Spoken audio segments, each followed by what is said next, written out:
பசி மறப்பான்.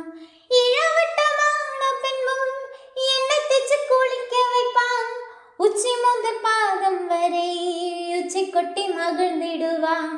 நெஞ்சிலே நடக்க வைப்பான், நிலாவ பிடிக்க வைப்பான். பிஞ்சு விரல் நகம் கடிப்பான், பிள்ளை எச்சில் சோறு